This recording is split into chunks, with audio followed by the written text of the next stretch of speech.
రాజకీయాలు వస్తూ ఉంటాయి, పోతూ ఉంటాయి, చూస్తూనే ఉండరు కదా.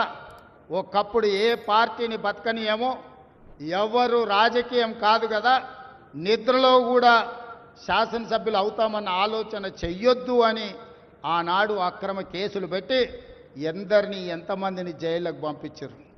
ఇవాళ వాళ్ళే తన్నుకొని చేస్తున్నారు. ఒకరు కడుపులో కత్తులు పెట్టుకొని కౌగిలించుకుంటున్నారు. ఎవరు అక్కర్లేదు, వాళ్ళే పొడుచుకుంటున్నారు.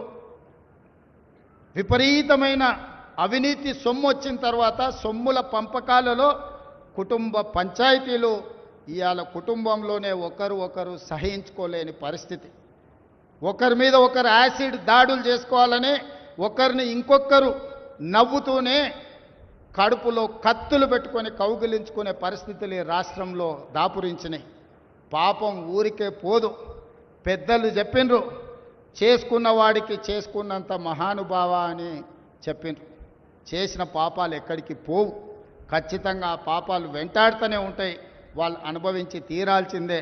ఆయన వెనకాల ఈయన ఉన్నాడని, ఈయన వెనకాల ఆయన ఉన్నాడని నేను ఒక మాట చెప్పదలుచుకున్నాను. అంత చెత్తగాళ్ళ వెనకాల నేనెందుకు ఉంటానయా? నేను నాయకుడిని ఉంటే ముందుంటా, మా వాళ్ళకి తోడుగుంటా.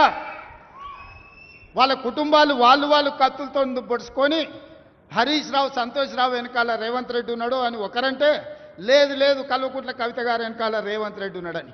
మీరంతా దిక్కుమాల్లో అని తెలంగాణ ప్రజలు బండకేసి కొడితే మీ వెనకాల ఎవడన్నా బుద్ధున్నోడు ఉంటాడా? అన్నం తినవాడు ఎవడన్నా మీతోను ఉంటాడా?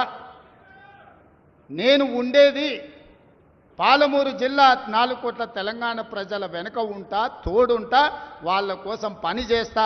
నాకంత సమయం లేదు ఇంత పనికిమాలతోని కలిసి, లేకపోతే మీకు మీరే పంపకాలలో వచ్చిన పంచాయతీలు మీరే పొడుచుకుంటారు. మేము చూస్తే చాలు. జరుగుతున్న పరిణామాలు అందరికీ తెలుసు. దయచేసి మీ వివాదంలోకి మీ కుటుంబ పంచాయతీలనో మీ కుల పంచాయతీలనో మమ్మల్ని లాగకండి. మాకెలాంటి ఆసక్తి లేదు. మిమ్మల్ని ఎప్పుడో ప్రజలు తిరస్కరించిండ్రు. మీరు కాలం చెల్లిన 1000 రూపాయల నోటు లాంటోళ్ళు. కాలగర్భంలో కలిసిపోతుంది ఆ పార్టీ.